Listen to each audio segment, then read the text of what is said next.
Voici la maison hantée la plus célèbre du monde. Elle se trouve dans la petite station balnéaire d'Amityville, à 1 heure à peine de l'agitation de New York. Il y a 30 ans, elle fut le théâtre d'un crime particulièrement horrible, quand 6 membres de la famille DeFeo y furent abattus en pleine nuit. Ce qui s'est réellement passé cette nuit-là reste encore aujourd'hui un mystère. 1 an après les meurtres, la famille Lutz a emménagé dans cette maison. Ils y passèrent seulement 28 jours et s'enfuirent terrifiés, expliquant que des forces surnaturelles les en avaient chassés. Les médias se jetèrent frénétiquement sur leur histoire, ils devinrent célèbres et furent l'objet d'un best-seller mondial, L'horreur d'Amityville. On en a tiré de nombreux films, dont le dernier en date est sorti en 2005. Des médiums et des enquêteurs ont prétendu qu'une malédiction avait été jetée sur la maison. D'autres pensent que la version des Lutz n'est rien d'autre qu'une astucieuse arnaque, très lucrative, basée sur la sanglante histoire de la maison. C'est probablement la maison la plus hantée du monde. C'est sans doute aussi la plus connue. Quel que soit le phénomène, ça a été une conjonction d'événements et de personnalités. Et ça s'est mélangé pour donner un orage psychique parfait.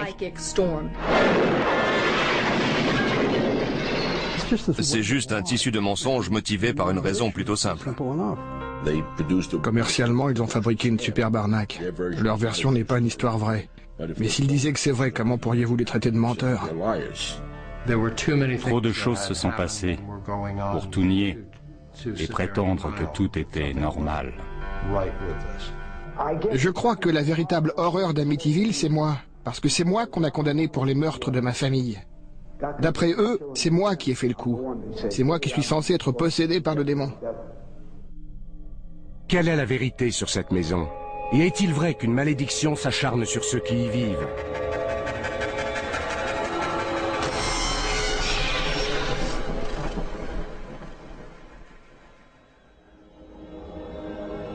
Les mystères et les controverses qui entourent l'histoire d'Amityville ont commencé dans la nuit du 13 novembre 1974, quand 6 membres de la famille DeFeo, le père, la mère et 4 enfants, ont été abattus à l'intérieur de cette maison. J'étais assis dans mon bureau qui donne sur le devant de la maison. Et mon ami Al Saxon arrive et il me dit « Rufus, j'ai quelque chose à te dire, tu ne vas jamais me croire. Dans la maison d'à côté, ils sont tous morts. »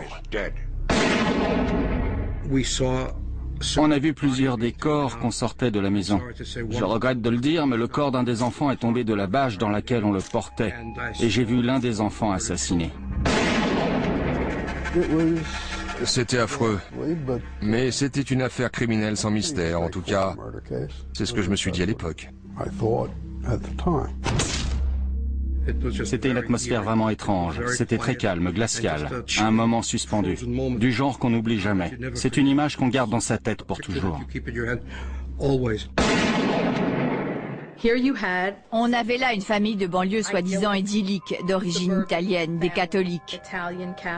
La famille avait sa propre affaire, une concession automobile.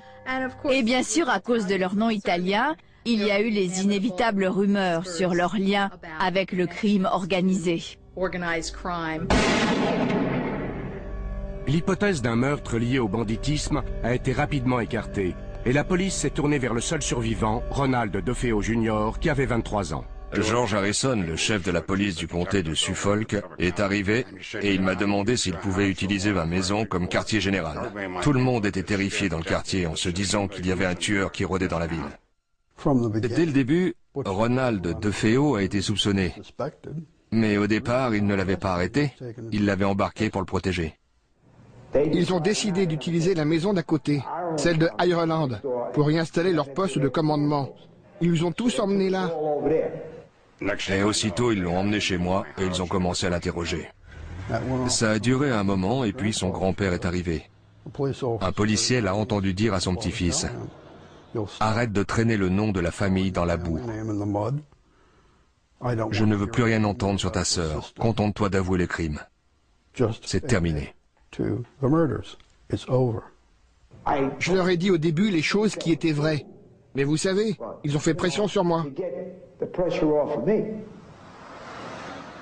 Même avant ça, Les habitants d'Amityville s'étaient déjà fait leur opinion sur le nom du meurtrier. Je me suis promené dans le quartier et j'ai demandé « Pouvez-vous m'en dire plus sur ce qui s'est passé ?»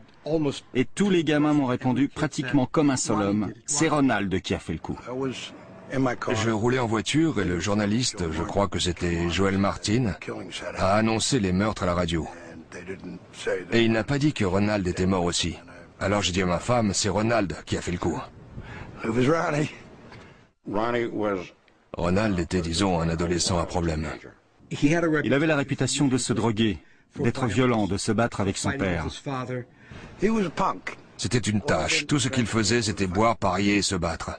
Quand on le connaissait ou qu'on connaissait le contexte, si on avait passé un peu de temps avec lui, on se disait que ce n'était pas une chose dont il était incapable.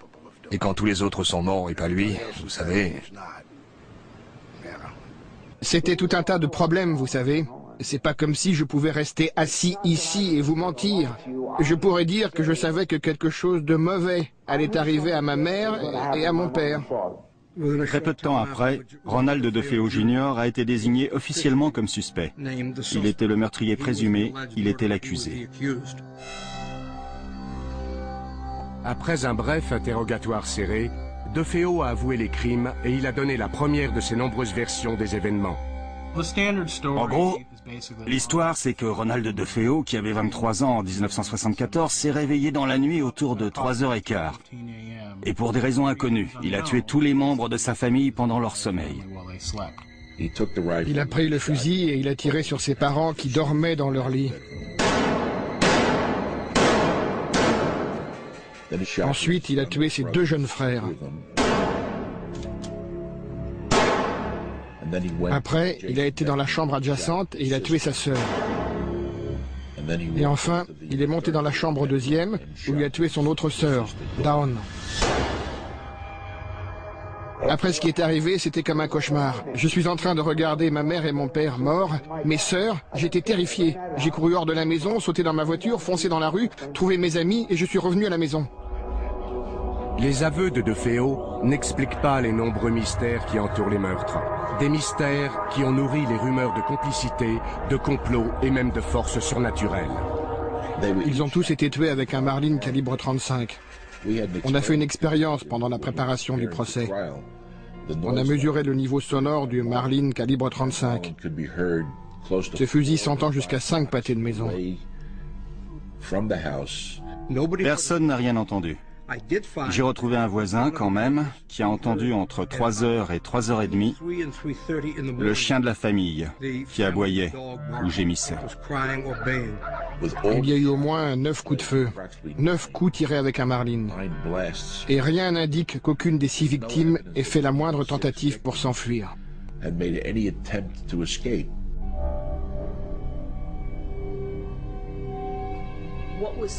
Ce qui est vraiment bizarre, c'est comment on peut arriver à tuer 6 personnes au milieu de la nuit dans un quartier tranquille sans réveiller personne. Un coup de fusil, ça fait du bruit. Ça n'a pas de sens. Ce serait compréhensible si on envisage un autre homme armé qui les tenait en joue, jusqu'à ce que Ronald revienne et fasse ce qu'il a fait. Je me suis dit que les corps avaient peut-être été déplacés. Les rapports d'autopsie montrent que non, ils n'ont pas été déplacés. On les a bien trouvés là où ils avaient été tués. On n'a trouvé aucune trace de drogue dans leur sang. Et encore une fois, les victimes ont été retrouvées sur le ventre, les bras écartés, comme si on les avait disposés là. Il y a quelque chose de systématique, de très méthodique, qui semble indiquer la présence de plus d'une personne. Les curieuses anomalies de la scène du crime ont provoqué de nombreuses spéculations sur l'identité de la personne ou de la chose responsable de ce carnage. Après que Ronald DeFeo eut avoué avoir tué toute sa famille, l'avocat William Weber hérita de la lourde tâche de le défendre. Weber commença son enquête par la vie quotidienne de la famille avant les meurtres. La vie de famille dans la maison DeFeo était du genre bizarre, inhabituel. D'un côté, il semblait très religieux. Il y avait des objets du culte plein la maison, des statues dans le jardin. Mais quand M. DeFeo était à la maison, c'était des bagarres constantes, des disputes, des cris, des hurlements. Ça dépassait de loin les conflits habituels qu'on peut avoir en famille. Si j'ai bien compris, il y avait des bagarres qui se déclenchaient sans raison particulière. Le père piquait des crises de rage terribles. Et Ronald DeFeo en était souvent la victime. Les amis de Ronald avaient peur d'entrer dans la maison parce qu'ils avaient peur de son père. On a un témoignage selon lequel le père a battu sa femme en présence des amis de Ronald. Ce genre de violence conduit souvent à d'autres violences envers ceux qui sont plus faibles et plus soumis. Donc, au-delà de ces belles apparences tranquilles, il y avait des problèmes dans la famille. Beaucoup de gens m'ont parlé des mauvais traitements que son père lui avait infligés dans son enfance. Mais on a aussi des témoignages de l'amour que lui portait sa mère et des relations étroites qu'il avait avec ses frères et l'une de ses sœurs. En résumé, il avait une personnalité difficile, peu ordinaire. On était une famille très unie, vous savez. C'est dommage ce qui est arrivé. Mais c'est arrivé. Ronald DeFeo, dès son emprisonnement, a commencé à délirer, en racontant que c'était le diable qui lui avait fait faire ça. Un pasteur m'a observé dans la salle du tribunal pendant que je faisais ma déposition. Selon lui, pour parler comme ça, il fallait que je sois possédé par le démon. Je crois qu'il lui manquait une case. Il fallait qu'il soit cinglé pour tuer toute sa famille, ou au moins en train de le devenir. J'ai demandé à un ami et associé, le docteur Daniel Schwartz, de l'examiner. Son avis de professionnel, c'est que Donald a agi dans un état de conscience altéré. Il ne comprenait pas la nature de ses actes. Il ne savait pas que ce qu'il faisait, c'était mal. Je ne me contrôlais pas. Je n'étais pas en contact avec la réalité au moment où j'ai fait ce que j'ai fait. Je n'avais aucun contrôle. Weber décida de plaider la folie. Quand il procéda à l'interrogatoire de son client pour savoir ce qui s'était passé la nuit des meurtres, Ronald lui décrivit une suite d'événements étranges qui lancèrent les controverses sur la véritable identité du ou des coupables. Ronald avait pris je ne sais quelle drogue. Il regardait un film de guerre à la télévision. À la fin du film, Ronald était seul dans la pièce. Il a dit au départ qu'il pensait avoir entendu des membres de sa famille dans une autre pièce qui complotaient de l'assassiner. Une chose qu'il a dite, et parfois il la disait en ricanant, donc je ne suis pas sûr que ce soit vrai. Mais il a dit, une femme au manoir m'a donné le fusil, et j'y ai été, et j'ai tué tout le monde. Selon son témoignage original, à un moment donné, un démon au main noire couvert d'une capuche lui a donné l'arme. Et il est monté à l'étage et il a commis le meurtre. Il a dit le meurtre, pas les meurtres. Pendant le procès, un expert a soutenu que DeFeo n'avait peut-être pas agi seul. Herman Reyes était criminologue, cité par la défense. Pendant un huis clos, on avait fait sortir le public. Herman Reyes a déclaré au juge et au procureur que certains corps avaient été déplacés, qu'ils n'avaient pas tous été tués là où on les avait trouvés. Il a aussi déclaré qu'il croyait que plusieurs armes avaient servi, et pas juste un fusil de chasse. Bizarrement, bien des années plus tard, le journaliste Rick Moran fut contacté par un agent de la brigade des stupéfiants qui lui apprit que la maison des DeFeo était sous surveillance à l'époque des meurtres et qu'il avait vu la sœur de Ronald, Dawn, sortir de la maison. La nuit du meurtre, ce policier a vu Dawn DeFeo sortir de la maison avec un fusil. Elle était vêtue d'un sweat à capuche et portait des gants. Il l'a vu jeter le fusil sur le siège arrière de sa voiture et filer en direction de la pointe où se trouve un quai d'embarquement. C'est exactement là qu'on a retrouvé le fusil, mais la police pense que c'était plus tard. Quand Ronald raconte qu'un démon aux mains noires avec une capuche s'est approché de lui et lui a donné l'arme, et qu'il n'a pas bougé, je crois que c'est vrai. Je crois qu'il n'était pas en état de bouger. Le démon dont il parle, c'était sa propre sœur. La chemise de nuit de Dawn DeFeo porte des traces de poudre non brûlée, ce qui indique qu'elle a peut-être tiré avec ce fusil cette nuit-là. La théorie de Moran, c'est que Ronald et sa sœur Dawn avaient comploté l'assassinat de leurs parents. Je pense que la nuit où ils ont décidé de faire ça, Ronald n'était pas en état de le faire, et que Dawn a pris le fusil, et a commis les meurtres.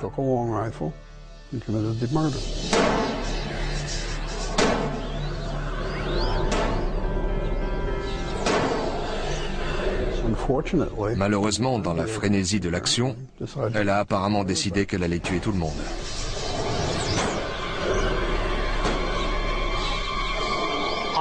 J'ai toujours pensé qu'effectivement, il y avait quelque chose de spécial entre Ronald DeFeo et sa sœur Dawn.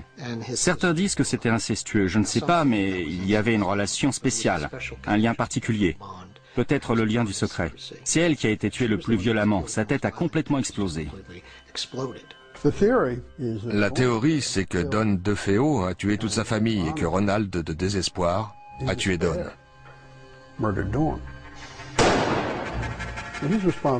Il est responsable d'un meurtre, ce qui expliquerait la réaction du grand-père. Prends tout sur ton dos. Parce que c'était le seul survivant et qu'il ne voulait pas que les relations entre les membres de la famille soient exposées davantage ou le nom de la famille sali. Mais en février 1975, Ronald DeFeo fut jugé responsable de ses actes, déclaré coupable de tous les meurtres et condamné à 6 peines de prison à perpétuité. La maison DeFeo, au 112 Ocean Avenue, fut mise en vente à un prix très bas, à cause de son histoire sinistre. C'est alors que George et Kathy Lutz, un jeune couple avec 3 enfants, visita les lieux et que débuta un nouveau chapitre dans l'histoire extraordinaire de cette maison. Quand on a déjà visité un certain nombre de maisons, on finit par sentir ce qui vous convient ou pas. On n'avait aucune réticence envers cette maison. Elle répondait si bien à nos besoins qu'on a pensé que c'était pratiquement l'idéal pour nous.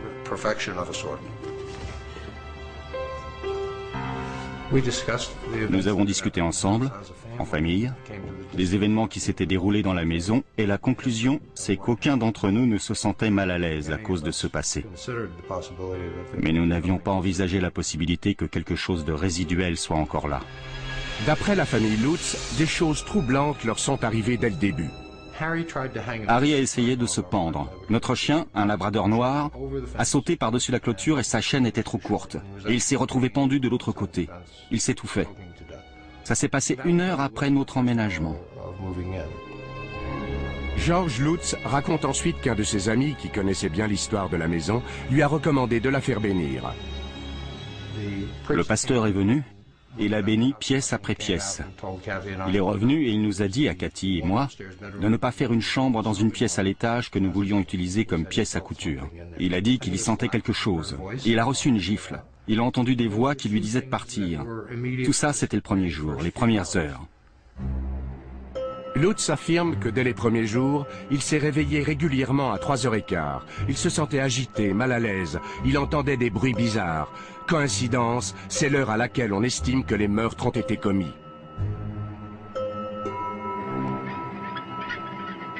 J'ai été très malade dans la maison et j'ai perdu beaucoup de poids. J'ai manqué des jours de travail. Mon hygiène personnelle a changé là-bas. Il subissait des changements de caractère. Il se mettait en colère contre ses enfants. Il se disputait avec Cathy. Il n'arrivait pas à se réchauffer. Il était constamment dehors, à couper du bois, à faire du feu. Cathy allait de pièce en pièce et elle y ressentait des choses différentes. Elle a été enlacée parce qu'elle pensait être une présence, une femme. Quand elle me l'a dit, elle avait très peur. Ça la perturbait beaucoup. Les Lutz racontèrent que des nuages de mouches infestaient certaines pièces. C'est franchement inhabituel en plein hiver. Ils devenaient aussi de plus en plus inquiets devant l'attitude de leur fille Missy. Missy a commencé à expliquer à Cathy qu'elle avait un ami, qu'il s'appelait Jody, et qu'il se présentait à elle sous la forme d'un gros cochon. Quand Jody lui a dit qu'il était content qu'elle habite ici et qu'elle y resterait pour toujours, ça a été très perturbant. Les Lutz racontent que de plus en plus de choses étranges se passaient autour d'eux. On entendait des cris la nuit, et des gens qui marchaient la nuit, et les enfants disaient des choses bizarres, et la température variait dans la maison, et on découvrait des taches sur la moquette le matin, et la porcelaine des toilettes qui devenait progressivement noire. Quand on y pense et qu'on commence à en parler, il y avait évidemment quelque chose de pas normal. Ils n'aiment toujours pas parler de ce qui est arrivé la dernière nuit, de ce qui les a finalement poussés à quitter la maison.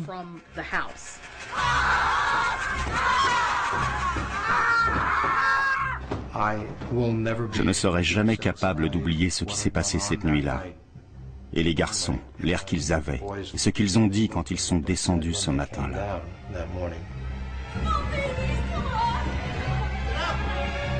Selon leurs déclarations, ils finirent par fuir la maison tôt le matin du 14 janvier 1975. Jamais ils n'y revinrent. Nous n'étions pas la même famille en arrivant et en repartant de là. Nous étions tous terrifiés au moment du départ.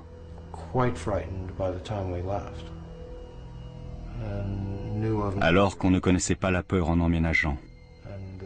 Et rien que la peur nous a tous changés. Les Lutz s'installèrent chez la mère de Cathy et George prit des mesures pour faire enquêter sur la maison. J'avais contacté un type qui s'appelait Kaplan, qui s'était présenté comme parapsychologue. Mais j'ai découvert qu'il était vampirologue, ce qui était censé lui donner de la crédibilité, mais pas avec moi. Mon mari lui a dit « Nos services ne vous coûteront rien, mais nous sommes une organisation de service public et si on découvre quelque chose qui confirme ce que vous dites, on dira au public ce qu'on a trouvé. Et si on trouve qu'il n'y a rien, on le dira aussi au public. Et si on découvre que vous nous racontez des salades et que c'est une arnaque, on le dira aussi. » 3 jours plus tard, George Lutz rappela Kaplan. Il était très mécontent de ce que mon mari avait dit dans le journal, qu'il mènerait une enquête. Et il lui a dit « Je vous avais dit que je ne voulais pas de publicité. Vous savez, maintenant, je vais être obligé d'annuler, de repousser votre enquête d'au moins 2 semaines, parce que je ne voulais aucune publicité autour de ça. » Et le lendemain, mon mari a découvert que la veille au matin, Lutz et sa femme avaient fait une conférence de presse. Alors le matin, il donne une conférence de presse et le soir, il nous raconte qu'il annule notre enquête parce qu'il ne veut pas de publicité. Pour couronner le tout, la conférence de presse avait été organisée par William Weber, l'avocat de Ronald DeFeo. À l'époque, Weber le défendait encore, puisqu'il avait fait appel de la première condamnation. Apparemment, la famille Lutz et lui s'étaient rencontrés juste après qu'ils aient quitté la maison.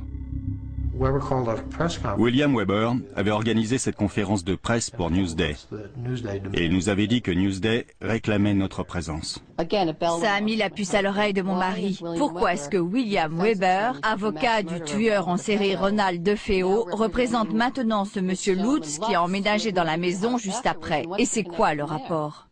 J'ai été contacté par un certain Paul Hoffman, qui à l'époque était journaliste pigiste, et qui m'a dit que les Lutz aimeraient me rencontrer. Et je lui ai dit, vous savez, moi aussi j'aimerais les rencontrer. Parce que par ailleurs, on m'avait fait la promesse verbale que nous toucherions une avance importante pour un livre et pour un film. Pendant nos premières rencontres, jamais Weber n'a abordé ce sujet.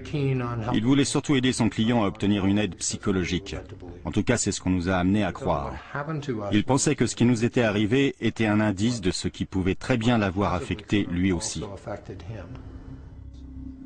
William Weber prétend que pendant l'un de ses rendez-vous, il leur a révélé des détails clés sur les meurtres, des détails qui prendraient plus tard une importance capitale dans l'histoire des Lutz. Ça a duré de 9 ou 10 heures du soir jusqu'à 3 heures du matin. On a bu du vin, et je ne pourrais pas vous dire combien de bouteilles, mais il y en a eu beaucoup. J'avais des photos de la scène du crime, et d'après ces photos et d'autres faits que je leur ai racontés, nous avons échafaudé ce qui deviendra plus tard une partie de la version des Lutz sur l'aspect possédé de leur affaire. Les Lutz m'ont fait écouter des enregistrements qu'ils avaient faits avec William Weber. Et en fait, avant de passer la bande, George Lutz m'a fait une remarque préliminaire. Il m'a dit « Je ne suis pas très fier de ça ». Par exemple, je leur montrais des photos de la poudre vert sombre qui recouvrait tout dans la maison. C'est une poudre utilisée par la police pour trouver des empreintes digitales.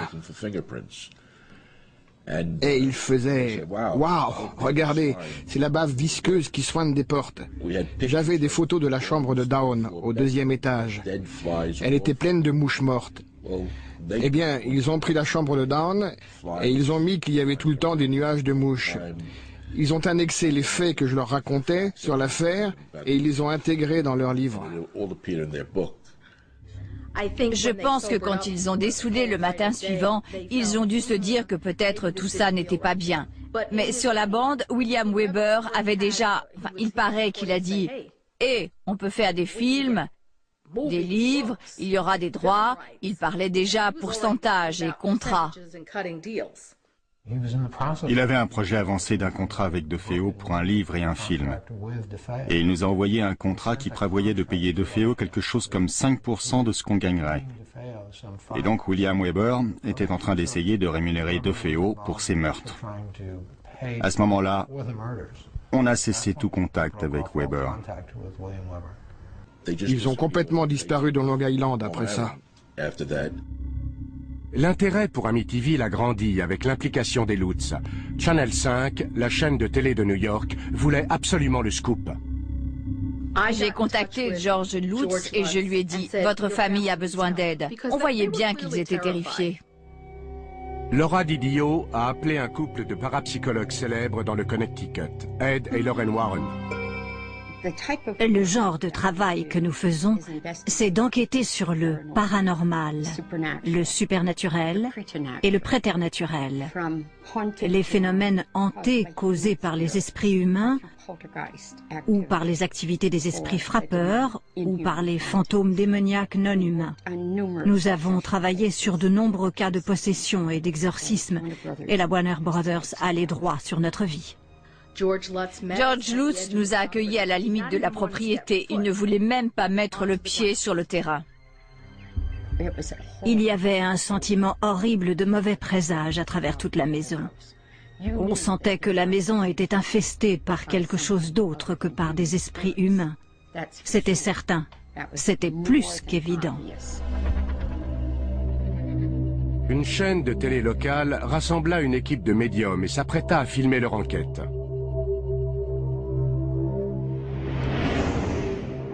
Ils firent venir des parapsychologues, ils amenèrent aussi des médiums, et ils décidèrent de pénétrer dans la maison dans la nuit du 6 mars 1976. Peu après l'arrivée de l'équipe télé et du journaliste Marvin Scott, des choses étranges se passèrent. Rien ne m'est arrivé à moi, mais des trucs arrivaient aux gens autour de moi. C'était incroyable la façon dont les gens étaient affectés. La première chose, c'est le caméraman Steve. Quand il est arrivé sur le palier au deuxième, il s'est plié en deux en se tenant la poitrine. Il avait des douleurs intenses à la poitrine. L'impression dominante, c'était très triste. Je ressentais la présence d'un adolescent qui avait fait quelque chose qui avait entièrement changé sa vie et qu'il avait commis une action horrible. Quand on est monté à l'étage, évidemment, les médiums ont ressenti les échos, les mauvaises vibrations. 6 personnes ont été assassinées là, vous savez, il y a à peine 2 ans. Il y avait une fenêtre au-dessus de moi. Et j'ai vu le visage d'une fillette qui me regardait. Ensuite, j'ai entendu des pleurs, des plaintes. Alors je lui ai dit, regarde la lumière blanche, marche vers elle, tous ceux qui t'aiment t'attendent. Pendant la séance, Lorraine a dit qu'elle ressentait la présence d'un démon qui venait des profondeurs de la terre. Il n'y avait pas que les esprits assassinés des membres de la famille DeFeo. Je percevais des corps alignés, tous recouverts de draps blancs. J'ai eu l'impression de silhouettes couvertes de capuches comme des moines, juste derrière la porte, bloquant le seuil et qui me fixaient. J'ai pensé « oh oh ». Je monte tout en haut, j'entre dans la chambre et Marvin Scott me dit « Qu'est-ce qu'il y a? Qu'est-ce qu'il y a ?» Et je lui ai répondu « J'espère que je n'approcherai jamais plus que ça de l'enfer. » Alors j'ai pris de l'eau bénite, j'ai ouvert la bouteille et j'ai dit « En arrière, Satan !» Et j'ai aspergé comme ça. Et ça a disparu, comme de l'eau sur une plaque chauffée. Et alors, tout s'est arrêté dans la maison. À la fin de la séance, on est redescendu au rez-de-chaussée. À ce moment-là, Ed tenait son crucifix et il précédait Lorraine dans l'escalier. Il s'est arrêté net, presque comme s'il avait été jeté en arrière par une bourrasque de vent. Et plus tard, il a décrit ça comme s'il avait été assailli, je crois, par une légion de démons. C'est comme un puissant jet d'eau sur ma poitrine qui m'empêche d'avancer. Une fois de plus, en tant que journaliste, je dois reconnaître que je n'ai rien vu, je n'ai rien senti. Rien d'autre que les réactions d'Ed, de Lorraine, des autres médiums et des gens autour de moi. Je me souviens à 2 heures du matin de Marvin Scott qui se tourne vers moi et me dit « On ne l'a pas ». En d'autres termes, ce n'était pas l'exorciste pour la télévision. Alors qu'il ne se passa rien devant les caméras de télévision, une photo prise cette nuit-là allait révéler une mystérieuse présence. L'appareil avait été fixé sur un trépied. Il prenait des photos au flash automatiquement, à intervalles réguliers. Et il y avait des dizaines et des dizaines de photos de cette porte qui conduisait à la chambre de notre fille Missy. Des années plus tard, une de mes secrétaires classait ces photos et elle était enceinte. Et chaque fois qu'elle regardait cette photo, le bébé faisait des bonds dans son ventre. Et hop, voilà qu'on distingue clairement dans l'encadrement de la porte, sur le palier au 2e, le visage d'un petit garçon qui jette un coup d'œil depuis la porte. Il n'y avait pas d'enfant cette nuit-là dans la maison. Alors, d'où est-ce qu'il vient? On a appelé Missy et on lui a demandé qui c'était. Et elle a dit « Oh, c'est le garçon avec qui je jouais là-bas ». C'était la première fois qu'on en entendait parler. Les Lutz ne revinrent jamais au 112 Ocean Avenue. La banque récupéra la propriété et leurs meubles furent vendus aux enchères. George et Cathy partirent s'installer en Californie en affirmant qu'ils devaient échapper à l'influence de la maison et au déluge de publicité qui suivit la médiatisation de leur histoire. Amityville devient un phénomène. Et il est partout. On en parle à la télé, on en parle à Long Island. C'est sur les lèvres de tout le monde. Avez-vous entendu parler de cette affaire ? C'est la somme de toutes les horreurs qui se passent dans le paranormal. Tout est regroupé en une seule affaire. Les médiums sont sortis du bois, les exorcistes, les parapsychologues, les vampirologues. Ils ont tous débarqué avec chacun sa théorie. Ils prétendaient tous savoir exactement ce qui s'était passé. Parmi ceux qui se joignirent à la fête, il y avait le professeur Hans Holzer, le plus célèbre chasseur de fantômes des États-Unis. J'aime particulièrement cette image qui montre clairement la silhouette blanche d'un cheval en surimpression sur moi. Il se trouve que l'entité qui était perturbée dans la maison était un chef indien à cheval. Hans Holzer m'a été présenté comme un homme qui avait écrit 50 livres dans le domaine des médiums. Les esprits frappeurs, les fantômes de la Maison Blanche, des fantômes dans chaque maison qu'il a visitée. Le 13 janvier 1977, Holzer, William Weber et Laura Didio pénétrèrent dans la maison en compagnie d'Ethel Johnson Meyers, une médium célèbre pour ses transes profondes. Tout ce qu'il me faut, c'est un bon médium capable de transes profondes. Comme ça, s'il y a la moindre entité, elle peut utiliser les cordes vocales du médium pour discuter avec moi.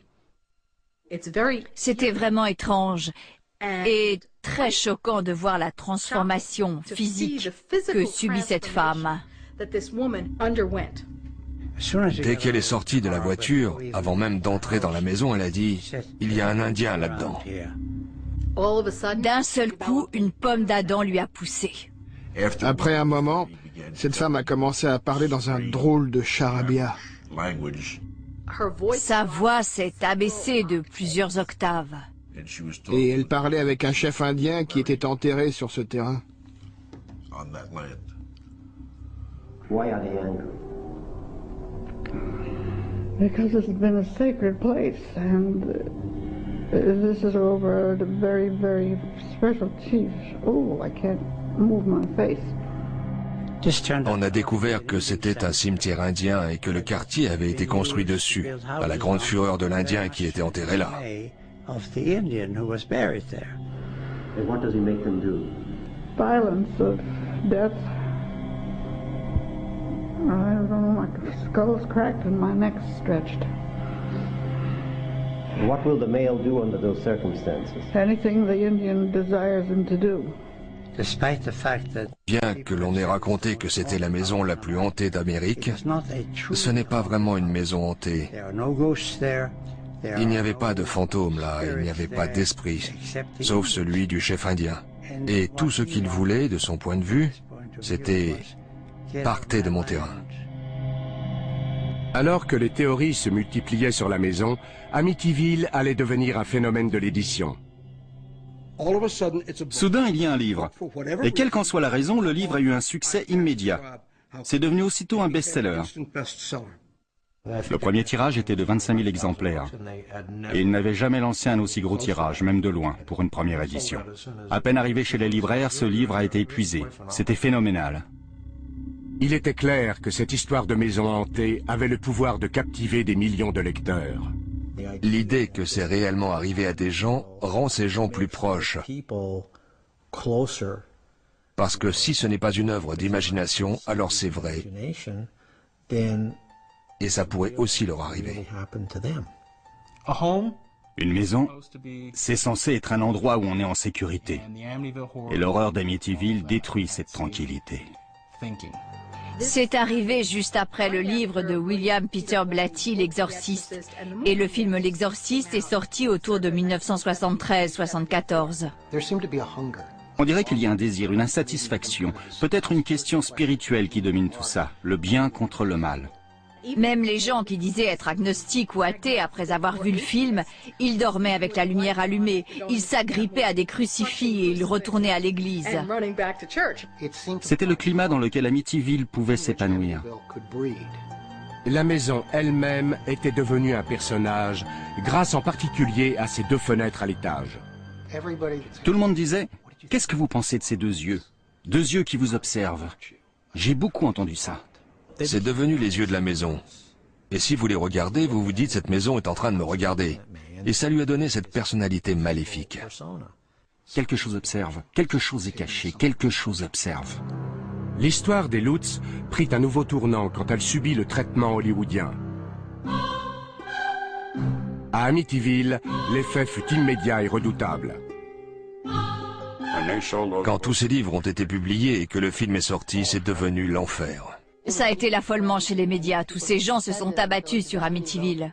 Des gens venus d'Irlande, venus d'Angleterre, des gens venus de partout en Europe. Ils étaient envahis non pas par des fantômes, ni par des démons, mais par les touristes. Sous la grêle ou dans la tempête, il y avait parfois plus de 50 personnes qui se tenaient par la main et qui regardaient la maison, comme si c'était une religion. Sur Ocean Avenue, les pelouses des habitants étaient envahies par les voitures des badauds qui essayaient de s'approcher de la maison de l'horreur. J'avais des dizaines de gens venus en bus qui pique-niquaient dans ma cour, des nonnes venues de Suède. Elles s'étaient coincées dans mon allée, et je ne sais même pas comment elles étaient arrivées là.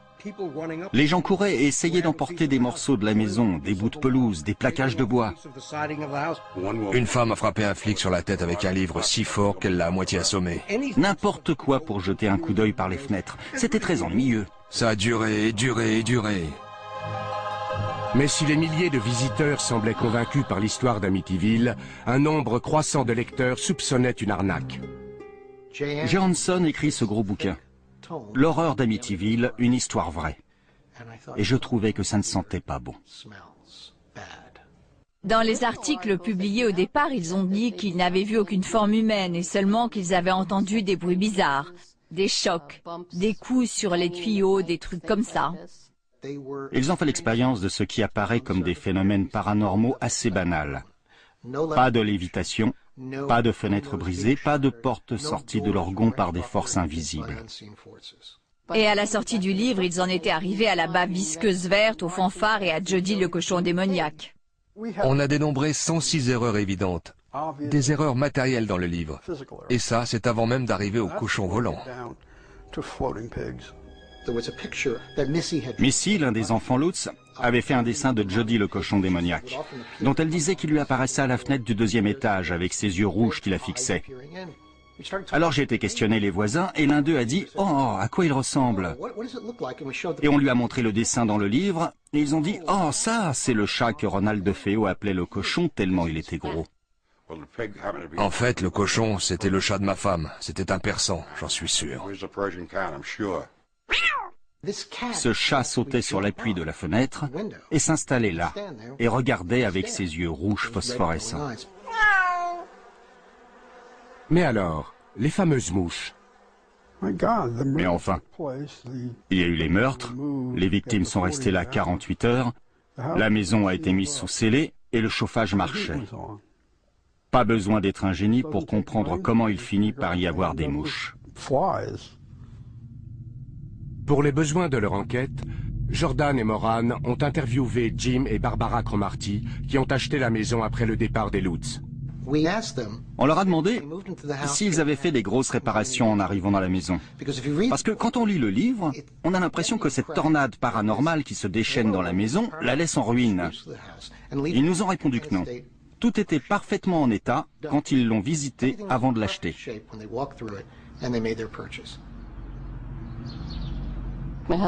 Mon mari a participé à un débat à la télé avec George Lutz et ce dernier a essayé de raconter qu'une fenêtre de la maison s'était rabattue sur la main de son fils et qu'il l'avait emmené à l'hôpital de Brunswick pour le faire soigner.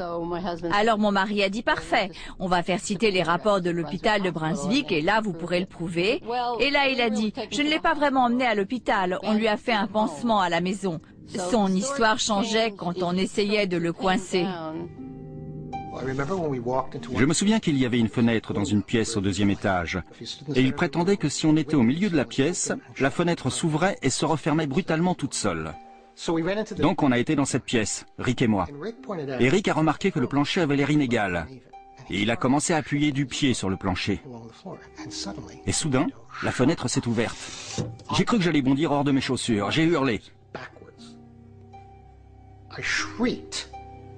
Les contrepoids étaient mal installés et la fenêtre était déréglée, de telle manière qu'on pouvait parfaitement l'ouvrir et ensuite la refermer du milieu de la pièce. Il y a beaucoup de confusion autour de ça. Je ne sais pas si ça sera jamais éclairci. Parlant du mal, le mal c'est l'absence de Dieu, et donc la confusion en fait partie. Les sceptiques ont rassemblé leurs preuves et les croyants se sont préparés à la bataille. Mais où est la vérité dans l'horreur d'Amityville? 2 ans après avoir quitté leur maison en prétendant qu'ils en avaient été chassés par des forces surnaturelles, les Lutz virent leur histoire publiée sous le titre « L'horreur d'Amityville, une histoire vraie ». Ce fut un best-seller instantané et l'auteur Jay Hanson se retrouva au cœur d'une furieuse controverse. Moi, ça m'a ouvert les yeux sur le fait qu'on pouvait écrire un livre, écrire sur la jaquette une histoire vraie, et ensuite inventer 90% de son contenu. J'en ai parlé à Jay et je lui ai dit, Jay, tu crois à cette histoire? Et il m'a dit, je suis un écrivain, c'est ce que je fais, j'écris, c'est tout. Tu sais, que ce soit vrai ou pas, ce n'est pas à moi d'en décider. Évidemment qu'il a pris des libertés. Nous ne soutenons pas cet aspect de l'horreur d'Amityville. Peter Jordan et Rick Morgan mirent Jay Hanson devant les preuves que son livre n'était pas une histoire vraie, mais une œuvre de fiction. Il m'a dit, vous niez tout. Vous êtes un sceptique qui aime écrire des histoires de non-fantômes. Moi, j'aime gagner de l'argent. Jay m'a dit, je suis un écrivain. Et tout ce qui m'intéresse, c'est d'écrire un best-seller pour me construire une villa à Majorque et ne plus jamais avoir besoin d'écrire. Et il m'a dit, je vous prédis qu'un jour vous serez assis ici, fauché, en train d'écrire vos petites histoires de non-fantômes. Et moi je serai dans une île aux Bahamas ou ailleurs avec un wagon de pull en cachemire. Et je me souviens avoir pensé que c'était tellement cocasse, et j'ai gloussé. Et il a dit, qu'est-ce qu'il y a de si drôle? Et j'ai dit que c'était le fantasme le plus ridicule qu'un millionnaire puisse avoir. Et après ça, un jour que je rentrais en voiture à Long Island, j'ai entendu à la radio que Jay Hanson, l'auteur de l'horreur d'Amityville, avait eu une crise cardiaque. Et je me suis dit, oh non, il ne pourra jamais profiter de son wagon de pull en cachemire. Hanson a gagné des millions avec Amityville. En comparaison, on dit que les Lutz n'ont touché que 250 000 $. Malgré tout, George soutient l'auteur et son livre, mais il est plus réservé à propos des films. C'était un travail très difficile pour lui d'expliquer une chose à laquelle il ne croyait pas ou qu'il ne comprenait pas. Et il est parvenu à faire un livre très exact, très précis comparé à tout ce qui a été fait depuis. Le film original a pris beaucoup de liberté, avec le sang qui coulait des murs et les mouches qui attaquent le pasteur. Ils auraient pu aussi bien les représenter comme elles étaient dans la réalité. Ça m'était égal que ce soit ou pas une histoire vraie, mais ça n'avait pas d'importance pour moi. Il fallait que je crée ma propre réalité. Pendant 25 ans, 28 ans, peu importe. J'ai eu un gros problème avec le premier film, et maintenant, c'est presque un documentaire comparé à ce qu'ils ont fait récemment. George Lutz détestait tellement les derniers films qu'il a intenté un procès à la MGM. Ce fut la dernière de ses nombreuses actions légales pour protéger sa version des faits. Il est mort paradoxalement le jour où l'affaire a été réglée, à peine un an après la mort prématurée de sa femme Cathy, en 2005. Elle et moi avons vécu cette expérience ensemble, et on est passé à autre chose ensemble. On a essayé de l'expliquer au monde, ensemble si vous voulez. Sa disparition signifie que j'ai perdu celle qui a partagé cette expérience avec moi. Cela ne donne pas le droit à qui que ce soit de créer une version révisionniste de ce qu'elle avait à dire de son vivant. Mais il y a des gens qui croient que les disparitions de George et Cathy Lutz sont les exemples les plus récents de l'influence maléfique de la maison d'Amityville. Une des choses qui lui sont arrivées dans cette maison, c'est qu'elle s'est regardée dans un miroir et qu'elle a vu cette vieille femme dans le reflet. Elle est morte à Phoenix, d'une maladie respiratoire qui l'a fait vieillir de 30 ans. Et quand elle est morte, elle avait l'air très vieille. Ça a touché Ronald DeFeo d'une certaine manière. Ça a touché les Lutz d'une autre manière. Ça touche tous ceux qui entrent dans cette maison. Beaucoup de choses se sont passées dans cette affaire. Et ces morts inhabituelles, il faut les attribuer à des coïncidences. Et rien d'autre. Les gens veulent croire à quelque chose de surnaturel. Il y a quelque chose qui nous dépasse. Il y a un paradis, il y a un enfer, il y a des prières exaucées, il y a des esprits, il y a des fantômes. On veut croire à ce genre de phénomène.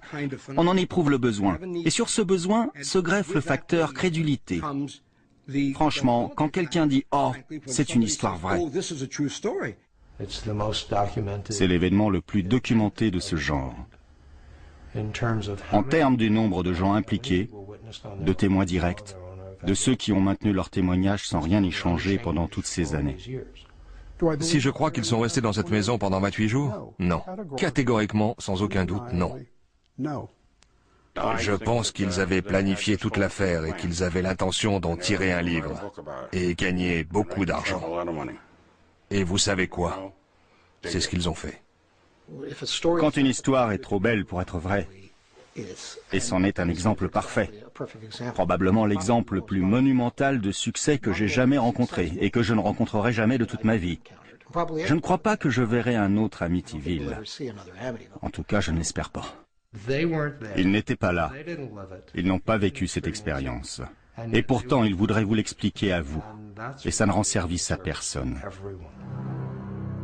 À moins qu'on attrape l'esprit, qu'il se montre et qu'il nous explique pour la caméra, et je doute que ça arrivera, on ne saura jamais. Et on continuera à poursuivre cette chose qui nous échappe, quelle qu'elle soit. L'occupant actuel de la maison ne croit à rien de tout ça. Croire ou ne pas croire, ça n'a rien à voir avec les événements. Je ne lui souhaite que du bonheur. J'espère que des incendies spontanés ne perturberont pas son sommeil ou une autre de ses activités. Et j'attends les gros titres, si ou plutôt quand ça arrivera.